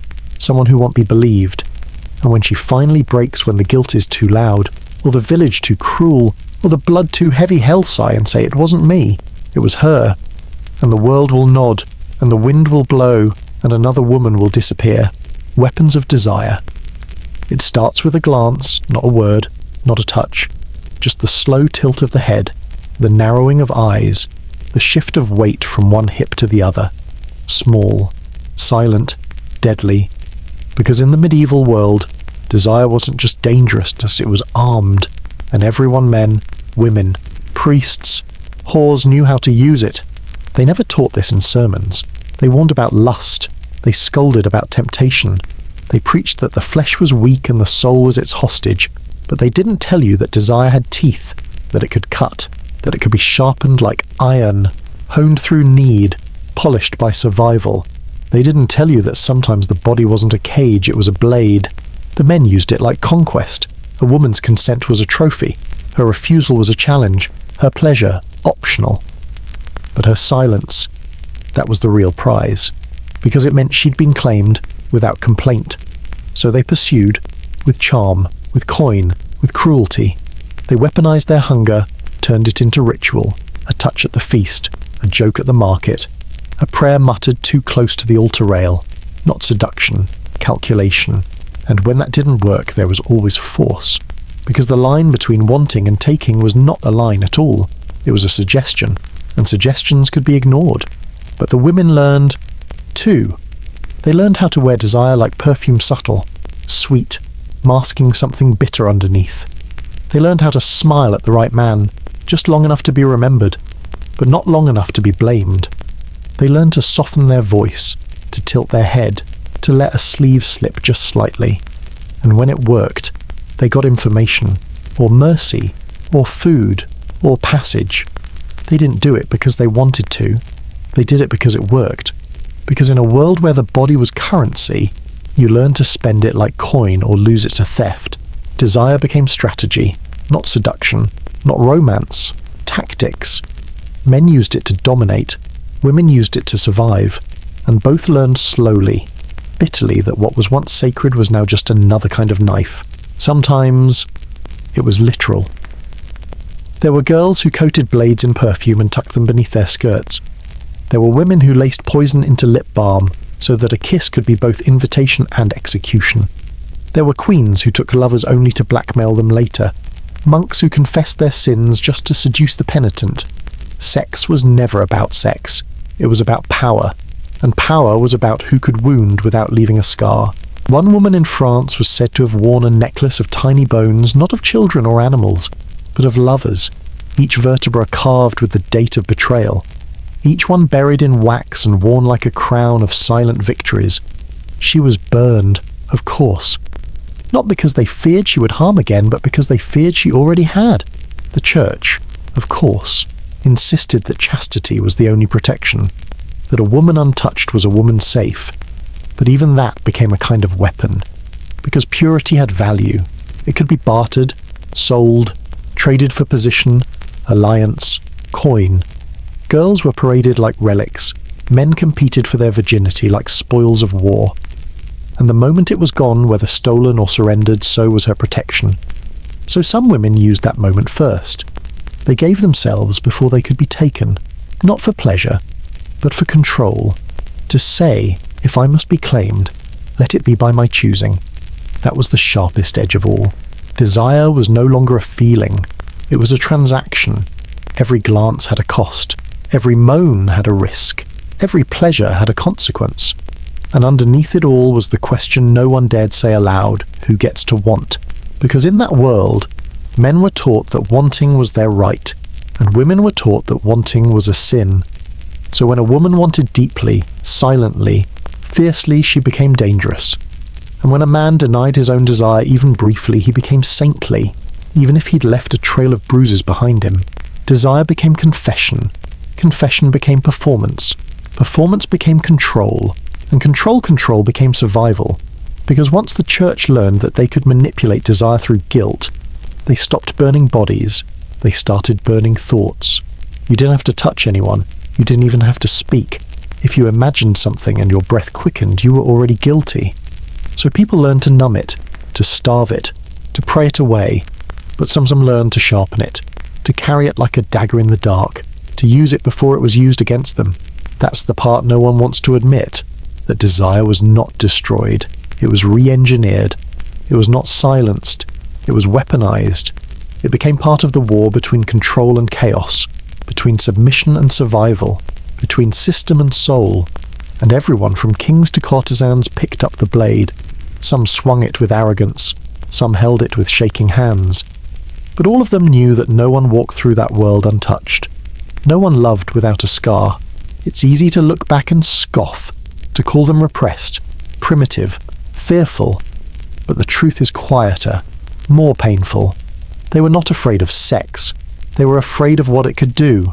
It could make you betray. It could make you confess. It could make you lose everything you'd sworn to protect.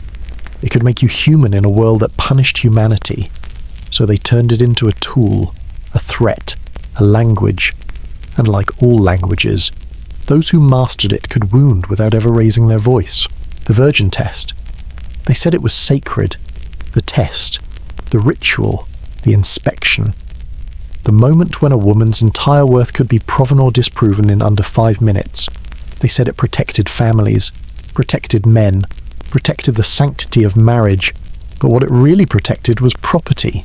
Because in the Middle Ages, a woman's virginity wasn't part of her. It was a certificate, a guarantee, a receipt of untouched goods. And the test, it was the medieval equivalent of checking the seal on a wine bottle. If broken, returned to sender. There were different versions, depending on class, location, and cruelty. The simplest was visual, a midwife, or worse. A priest would examine the girl's body in front of witnesses.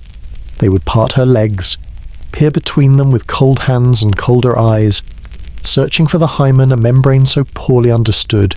It was treated like a moral gate. If it was there, she passed. If it wasn't, she failed. No room for anatomy, no room for nuance. No one explained that a hymen could break from riding, dancing, running, or simply not being there in the first place. It didn't matter. Truth was not required, just the performance of it. Another version involved cloth, the wedding sheet test. On the wedding night, the groom was expected to claim his bride and then produce blood-stained sheets the next morning as proof of her virtue.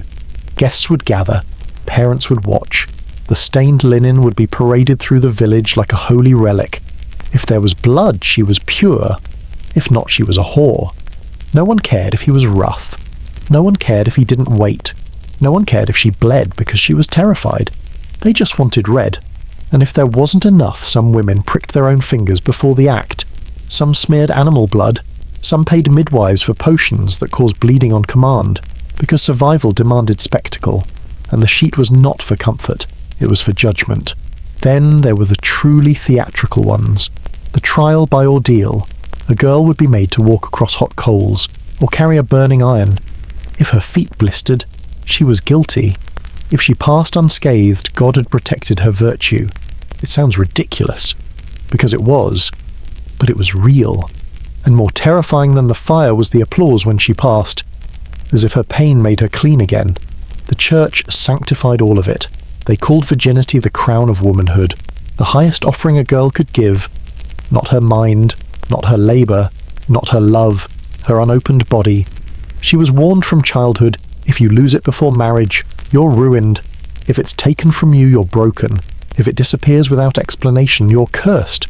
And if you dared to say you didn't care, then you were dangerous, a corrupter, a witch. Because in a world obsessed with purity, apathy is the biggest threat. The virgin test didn't stop at weddings. It was used in courts, in prisons, in convents. Accused of witchcraft, check the hymen. Suspected of promiscuity, check the hymen. Trying to join a holy order. Better hope your body hadn't betrayed you. They used fingers. They used cloth. They used herbs that tightened the flesh, and oils that made you swell. Anything to simulate sanctity. Because to be believed, you didn't need to be good. You just needed to bleed on command. And if you failed, well, that depended on who you were. If you were poor, you were disgraced, banished, maybe sold. If you were noble, your family paid off the scandal, married you to someone older, shipped you to a convent, or hid you in a far wing of the house until the gossip died. If you were royal, it was war. Because in royal courts, a bride's virginity was not just symbolic, it was political. It meant alliances, inheritance, legitimacy, a queen accused of losing her purity before marriage could bring down a dynasty. And all it took was one man saying she felt too familiar. Men weren't tested. There was no inspection, no sheet, no trial by fire. They were assumed clean until proven otherwise, and even then, they were forgiven. They could arrive on their wedding night reeking of brothel smoke and sweat, and still be praised for their experience. But a woman with a single scar, a single rumour, a single wrong breath was ruined. Not because of what she'd done, but because someone said she might have. Some girls rebelled, quietly, desperately. They swallowed potions. They smeared ash in their underwear to irritate the flesh and mimic virgin tightness. They paid midwives to sew false hymens. They whispered to each other about tricks that made the body seem new again. They practiced how to moan, how to cry, how to fake the tremble of a first time. They weren't preparing for love. They were preparing for court, and the courtroom was a bedroom with witnesses. Some women failed the test and survived anyway. They ran. They lied. They turned to other women for shelter, but most folded. Quietly. Completely. They lived the rest of their lives as if their bodies had already expired. They covered. They served. They disappeared. Because once a woman failed the virgin test, no one asked her anything again. Not about her thoughts. Not about her fears. Not even about her name. She became a statistic. A warning. A cautionary tale to scare younger girls into bleeding the right way. There's no punchline here. Just pain dressed in ceremony. Humiliation paraded as holiness. 1,000 girls carrying shame for the crime of being touched or simply suspected. But if you're looking for irony, here it is. Most of these tests didn't work. They were based on myth, misunderstanding, young male fantasy. The hymen doesn't always bleed. The sheet can lie. A trial by fire can be rigged. And the whole thing, all of it, was built not to find the truth, but to punish the possibility of freedom. Because what they really feared was not that a woman had been touched. It was that she had chosen who touched her. And that choice, that tiny sliver of autonomy, was more dangerous than any sin. Masturbation as a mortal sin. It didn't require another person. It didn't need a lover, or a witness, or even a name. Just your body, just your breath, just your hand. And in the eyes of the church, that was enough to damn you. They called it the sin of a man, the wasting of seed, the betrayal of divine purpose, because in medieval doctrine, every drop had a destination, every tremble had a timetable, every release was meant to serve only one thing: reproduction. To spill that power for pleasure, even in solitude, was an act of war against God himself. It didn't matter if you were a man or a woman. It didn't matter if you were married, widowed, chaste, or raped. If you touched yourself with intention, you invited hell into your skin. They taught it in sermons. They carved it into stone. They whispered it in confessionals and shouted it from pulpits. That if your hand wandered, even once, the devil smiled. Because that hand was no longer yours, it was his. They called it self-pollution. Secret vice. The devil's handshake. In boys, it was seen as weakness, a fracture of discipline. Proof that the body had overpowered the soul. In girls, it was something else entirely. Not just dirty, dangerous. Because a woman who discovered her own pleasure might stop fearing it, might stop waiting for someone else to define it, might learn that she didn't need a husband to know her own body. And that, to a system built on obedience, was unforgivable. So they taught you to fear your own hands, to sleep with them above the blanket, to bind them together at night, to soak your wrists in holy water. Some boys were forced to wear gloves lined with thorns.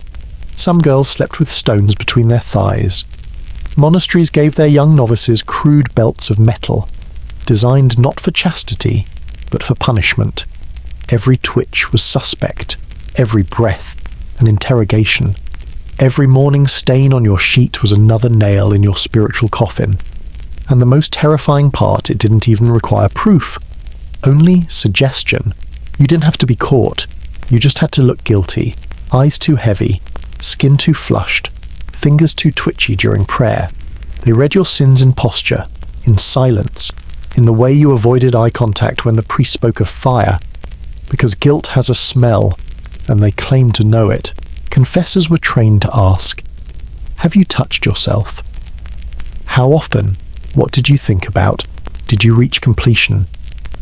Some were gentle, most were not. They wanted detail. not because they were curious, but because they believed in precision. They believed that to cure sin, you had to dig it out by the root, even if the root was inside your shame. They told you it would deform your body, make you weak, blind, insane. They told you it would stain your soul in ways that no bath, no penance, no prayer could fully clean. They said your guardian angel turned his face from you in that moment, that Mary wept, that Jesus suffered all over again, all because you found your own pulse in the dark.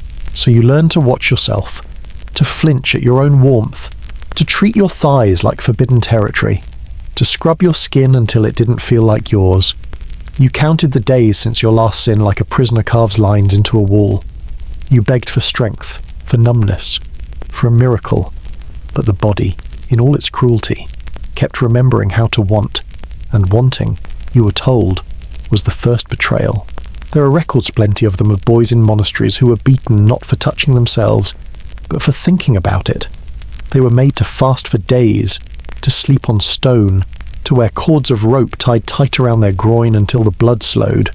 Girls were sent to nuns, to be taught how to braid their hair in ways that discouraged temptation, to memorize psalms to recite when the ache came. They were not given comfort, only warnings. They were not told what to feel, only what to fear. Fear was the first layer, then came surveillance. Fathers inspected their sons. Mothers watched their daughters bathe. Confessors kept records. Monks kept score. One monastery documented the masturbation index of its young initiates, how often they stumbled, what thoughts they admitted, who tempted them. They weren't trying to save these children. They were building a system that replaced curiosity with dread. Some fought back, in small ways. A girl who learned to clench her fists in sleep to quiet her hands. A boy who whispered apologies to no one and did it anyway. But most just folded. Not because they were ashamed, but because they were exhausted. Because how long can you survive being told that your body is a battlefield, and your hands are weapons you must never draw? It wasn't just about control, it was about isolation. Because once you fear your own hands, your own breath, your own skin, you stop reaching for anything. You stop touching others. You stop believing you deserve comfort. You begin to think of yourself as something that must be watched, contained, corrected. And once that happens, they don't need to punish you anymore. You'll do it yourself. Even now, centuries later, you can hear the echoes. In the way a man hesitates before naming his own pleasure. In the way a woman rushes through intimacy, unsure if her slowness might be seen. In the way people laugh nervously when the subject comes up, not because it's funny, but because it's still forbidden. We tell ourselves we've outgrown it, that no one believes these things anymore. But guilt is sticky. It survives better than truth. And shame, once planted young, grows roots you don't even see until you find yourself flinching at your own reflection. They said masturbation was a mortal sin. They said it would send you to hell, but really it just kept you in prison, one you built with your own silence, your own restraint, your own trembling hands. And the key was always hidden in the very palm you were taught never to trust, the self-punishing saints. He walked barefoot on gravel, not once, but daily, until the skin broke, until the blood pooled between his toes, until every step was pain, and the pain was prayer. They said he was holy, because he didn't run from suffering. He welcomed it. He invited it in, like a guest of honor, and in return, they gave him a name, Saint. But the truth, he wasn't trying to get closer to God. He was trying to get away from himself, from his body, from his hunger, from the ache in his loins that he couldn't pray away. He wasn't walking on gravel to reach heaven. He was running from desire. They don't put that part in the statues. They show the face of discipline, the thin lips, the downcast eyes, the bleeding feet carved delicately in stone, but they don't carve what was underneath the heat, the trembling, the shame that burned longer than the wounds. They call it devotion, but sometimes devotion is just desperation with a rosary. There were others, a monk in the 11th century who slept on broken tiles, another who whipped his own back every morning 3 times for the Father, 3 for the Son, 3 for the Spirit. There was a bishop who wore a shirt lined with iron thorns, a nun who refused to eat anything that tasted sweet. They said they were rejecting pleasure, that denying the flesh made the spirit stronger, that each drop of blood shed in private washed a sin from the soul. But most of the time, the The sin they were trying to wash away was desire, and their greatest fear was not death, but longing. Some went further.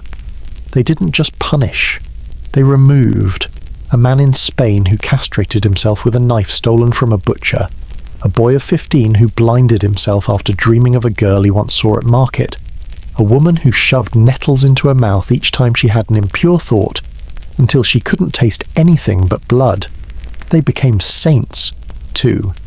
Not because they were wise, not because they were kind, but because they had mastered their bodies by destroying them.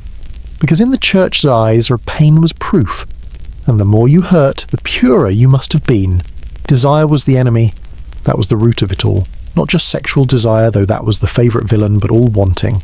Wanting warmth, wanting closeness, wanting to be held, or touched, or remembered. They told you that wanting was the first step toward falling, that even imagining pleasure was a betrayal. So those who wanted the most, those who couldn't stop the dreams, the thoughts, the urges, they did the only thing they could. They turned their pain into a ladder and climbed it toward forgiveness, one lash at a time. The church didn't stop them. It applauded. It held them up as examples, wrote their stories in gold ink, hung their portraits in cloisters. Young men were told to be like them, to fight the body with discipline, to conquer lust with suffering. And young women, they were told to admire them, to pray for their strength, to stay pure enough never to need that kind of punishment. It was a strange world where violence against the self was a sign of virtue, where pain was sacred and pleasure was blasphemy. But the truth, it didn't always work. They bled, they fasted, they bruised themselves purple, and still they wanted. Still, their hands wandered in the dark. Still, their minds slipped into softness. Still, they dreamed. Because the body is not an enemy you can kill, only one you can fear. And fear, once it starts, doesn't end at the skin. It gets into your bones, into your breath, into your prayers, until even the sound of your own heartbeat feels like temptation. Some broke. You won't read about them in the saints' lives, because their stories didn't end in miracles. They ended in silence, in the monk who disappeared into the forest and was found hanging from a tree, in the nun who set fire to her bed and never explained why, in the hermit who walked into the river fully clothed and never came out. They couldn't bear the hunger, the endless hunger that never let them rest. They had given up touch, given up joy, given up food, sleep, softness, sun, but the wanting stayed, and it was too much, and still we called them saints. What no one said aloud was that these saints were chosen not because they were pure, but because they were palatable. They fit the narrative. Their pain didn't make people uncomfortable. Their obedience didn't challenge power. They didn't speak about injustice. They didn't question doctrine. They just bled, and bled quietly, and so we called them holy, because holy people are easier to venerate when they never ask for anything in return. There's a cruelty in it, isn't there, that the people most desperate for love were the ones most punished for needing it, that the ones who tried hardest to be good were the ones who learned to hurt themselves just to feel clean, that the system held up their wounds like medals without ever asking if they needed healing, because what the church never understood, or perhaps never cared to, was that pain doesn't purify, it only silences, and silence, when confused with sainthood, is just another kind of prison. You might think this was long ago, that we've outgrown it, that no one worships pain anymore. But ask yourself, why do so many still flinch at joy? Why do some men only feel safe when they suffer? Why do some women still apologize for their own bodies?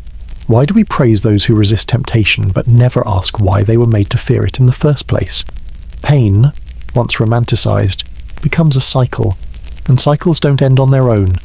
They have to be broken. In the end, the saints who whipped themselves weren't stronger than us. They were just lonelier. And no one told them that they didn't need to earn love through scars. No one told them that the body wasn't a test you had to fail to be forgiven. No one told them that wanting isn't weakness. It's just human. And being human should never have been a sin. The saints who were afraid to think. Some sins left marks on the skin. Others didn't need to, because the worst ones, they said, lived where no one could see, not in the body, not in the hands, but in the mind. The church had a name for it: impure thoughts. a phrase that sounded small, harmless, even like something that could be brushed aside or confessed away with 3 Hail Marys. But that's not how they treated it. Not in the sermons, not in the books, not in the hearts of those who wanted so badly to be clean they stopped trusting themselves. Because if the body was a battlefield, then the mind was the enemy's camp.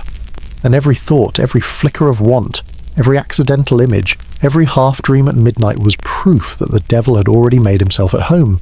So they became afraid to think, truly, silently, desperately.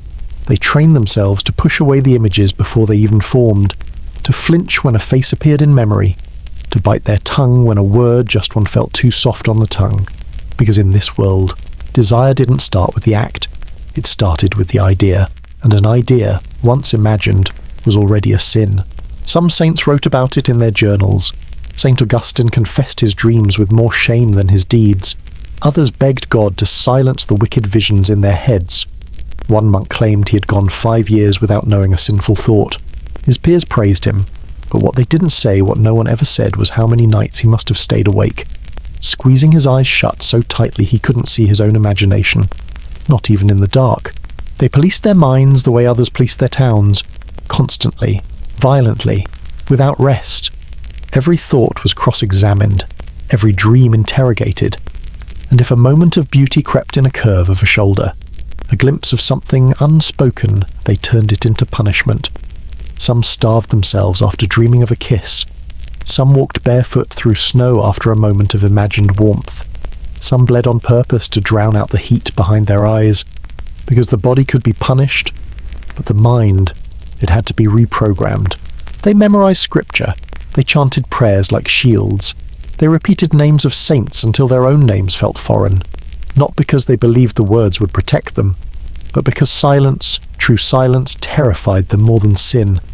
In silence the thoughts came, the soft ones, the strange ones, the real ones, and those were the most dangerous, because they weren't always erotic. Sometimes they were simply curious. Why am I afraid of this?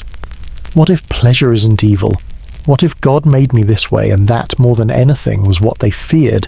Not desire, but doubt. The church warned them, guard your thoughts, or your thoughts will ruin you. Every temptation begins in the imagination. The devil whispers in images. And over time, they believed it. They stopped trusting beauty. They avoided music that stirred something in their chest. They turned away from paintings with too much light. They covered the statues that looked too human. They weren't just afraid of temptation. They were afraid of recognition, of seeing themselves in the curve of a hip, in the longing of a saint's eyes, in the aching silence between 2 hands that never touched. Because if they saw themselves in those things, what did that mean? Were they holy, or were they human? They were taught the two could not coexist, that holiness meant emptiness, that the only safe mind was a blank one. So they emptied themselves of colour, of softness, of memory, and we called it purity. We built chapels in their names. We quoted their writings. We told children to follow their path, never asking what it cost them, never asking how many times they lay in bed, hands clenched, jaw locked, heart pounding against a ribcage that only ever wanted to be held and begged, please, take these thoughts away. Some of them broke. You don't read their names in stained glass, but their stories still exist. A friar who confessed to his superior that he couldn't stop dreaming. He was forbidden from sleeping more than 4 hours a night and forced to pray through the rest. He died of exhaustion within a year, a nun who began scratching herself during moments of mental weakness. When found, her skin was a map of silent battles. She was declared blessed. People made pilgrimages to her grave, and somewhere, deep underground, she's still being thanked for surviving a war she was never allowed to win. Not all the stories ended in tragedy. Some quietly escaped. They left the monasteries. They ran. They vanished into villages where no one knew them, where they could close their eyes at night without rehearsing psalms, where they could let the image of a warm body remain for more than a second. They lived simply, and perhaps they never found peace, but they found space, enough space to think without fear. And for people who had been afraid of their own minds, that was a kind of heaven. What's left now are echoes, phrases we say without thinking, dirty thoughts, clean minds. Don't let your imagination run wild. They sound harmless. but beneath them is a long history of people taught to fear the most intimate part of themselves, their own thoughts. People who spent lifetimes trying to silence the thing inside them that made them feel alive. People who are praised not for love, not for wisdom, not for creation, but for emptiness. There is nothing wrong with discipline, nothing wrong with quiet or devotion or stillness. But when you teach someone that even their dreams can betray them, that their mind is a trap, you are not guiding them to holiness. You are guiding them to fear. And fear, once internalized, never leaves empty-handed. It takes curiosity, it takes softness, it takes joy, and in its place leaves silence, not peace, just silence. The saints who were afraid to think were not cowards. They were survivors, doing their best with a system that told them that to be fully human was already sinful. They did not fail us. We failed them by calling their silence sacred, by praising their suffering, by forgetting that even the holiest minds still need room to dream. The system that turned fear into law, it wasn't just culture, it wasn't just tradition, it wasn't even just religion. It was policy, deliberate, structured, codified. They didn't just fear desire, they legislated it, criminalized it, put robes and titles and royal seals on it. Because when a society wants to control you, it starts by telling you what you're allowed to want. And when that doesn't work, it makes wanting itself a crime. At the top of the pyramid were kings and bishops, and courts lined with men in silk sleeves who hadn't touched dirt in decades but were somehow experts on purity. They sat in judgment of hunger, of bodies, of dreams, and they wrote laws not to protect virtue but to protect order, because order, in their world, meant silence. And silence came easiest when everyone was too afraid to speak, to move, to feel. The church gave the speeches, the crown wrote the sentences, and between them they built a machine. It was elegant, really. Step 1. Define pleasure as sinful. Step 2. Define sin as crime. Step 3. Define crime as proof of rebellion. Step 4. Punish rebellion publicly, painfully, and often. Step 5. Call it justice. Step 6. Repeat. The result, a system that punished a woman more harshly for lifting her skirt than a man for lifting his sword. A world where a midwife could be burned for easing a girl's pain, while the man who caused it donated a goat and walked away. A courtroom where a girl's tears were evidence of guilt, but a nobleman's smirk was charming testimony. It was madness. But because it wore a crown and carried a crucifix, we called it law. Even the taxes told the story. In some towns, prostitutes were required to register and pay fees to the local lord as if their bodies were livestock. The brothels were legal. The women inside them, punishable. You could tax a sin, profit from it, but still call it immoral. As long as the profit went up and the woman stayed down, the contradiction didn't matter. Hypocrisy, after all, was not a flaw in the system.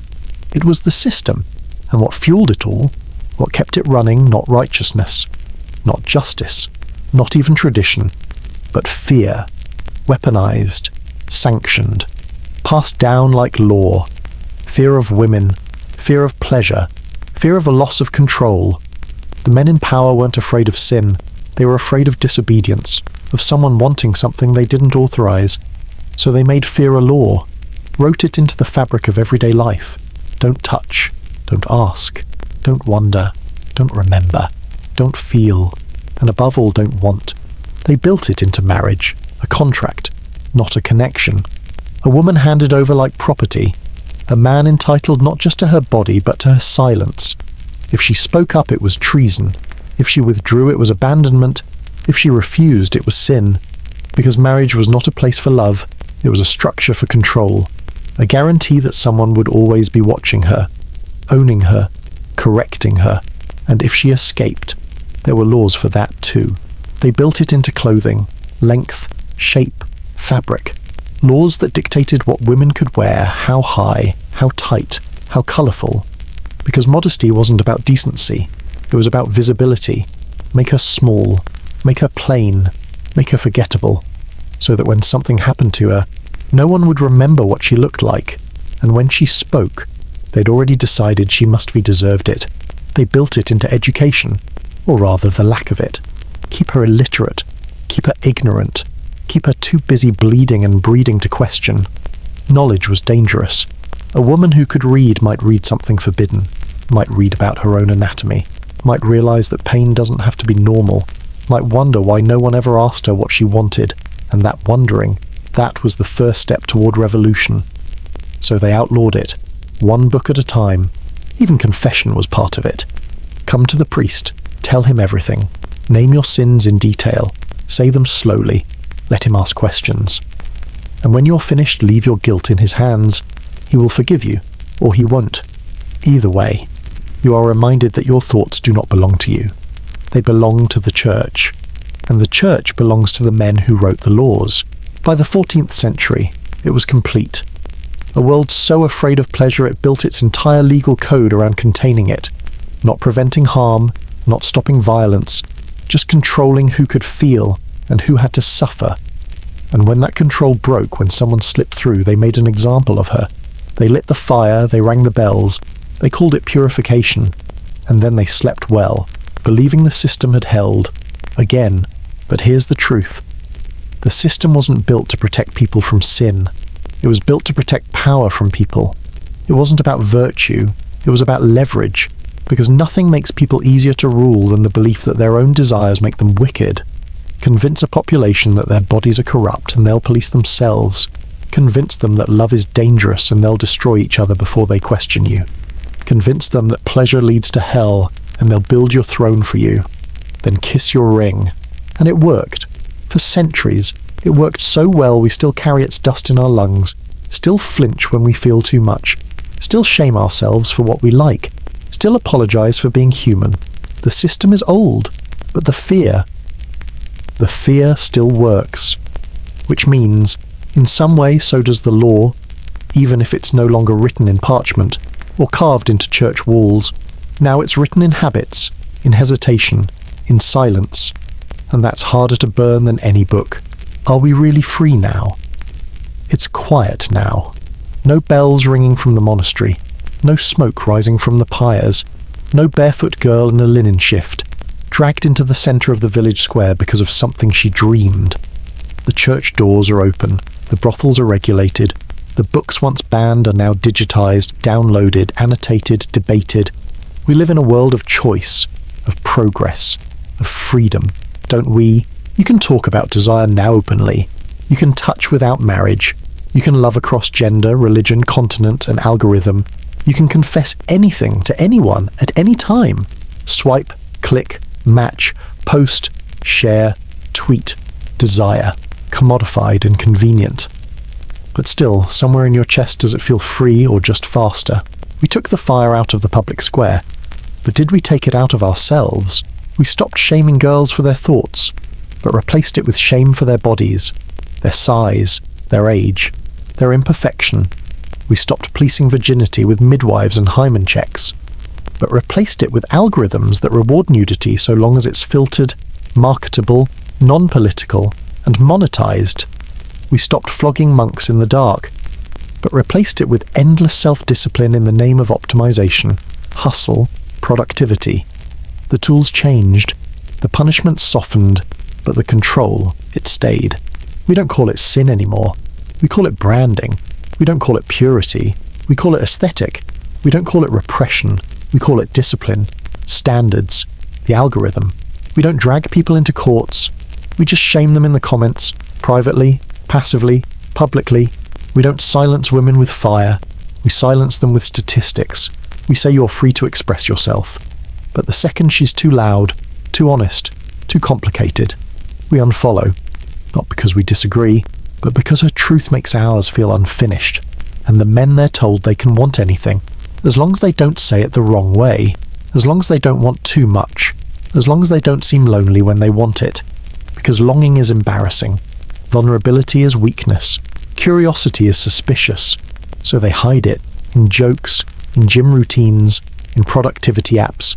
They feel everything, but say nothing, because centuries of silence don't evaporate overnight. They calcify, in the jaw, in the spine, in the way a man chooses a gift without ever asking what he really wants in return. We celebrate sex now. It's in our media, our art, our advertising. But it's still not ours. It's curated, packaged, filtered. We moved from chastity to exposure without ever pausing in understanding. We went from hiding to selling, from locking up desire to auctioning it off, but never really asking, what does it mean to want, freely, tenderly, without punishment or performance? We look back at those medieval punishments, the virgin tests, the self-flagellations, the witch trials, and we shudder. But we still use shame to control the ones who feel too much. We just call it commentary, concern, policy. We still exile people. We just do it quietly, with silence, with ghosting, with a scroll of the thumb. We don't burn witches, but we still don't listen to them. And maybe the most haunting truth of all, the system doesn't need to control us anymore. We do it ourselves. We second-guess every message. We rehearse every confession. We watch our words, our tone, our body. We call it maturity. But maybe it's just a new kind of fear shaped like professionalism, lit by blue light, measured in engagement metrics. We've replaced the priest with the platform, the confessional with the camera, the scarlet letter with the algorithm. And still, some part of us whispers, don't be too much. This isn't to say we haven't made progress. We have. Girls are no longer burned for dreaming. Boys are no longer whipped for touching themselves. Lovers can hold hands in the street. But freedom isn't measured by what you can do. It's measured by how deeply you believe you're allowed to want. And in that quiet space beneath the hashtags, beneath the policy changes, beneath the brave performances is something more fragile. Something that still flinches when it remembers the old language of shame. Something that asks, am I safe here, even in 2025? So, are we free really? Or did we just repaint the dungeon? Did we swap the whip for a spotlight? The fire for a rating system? The silence for sarcasm? Are we living in freedom, or just dreaming a more comfortable version of control? You don't have to answer now, but maybe tonight when the house is quiet, and your breath is steady, and there's no one watching, ask yourself if you could think anything, feel anything, want anything without punishment, without shame, without explaining what would it be, what have you still not dared to name, what room in your mind still feels locked, and who holds the key?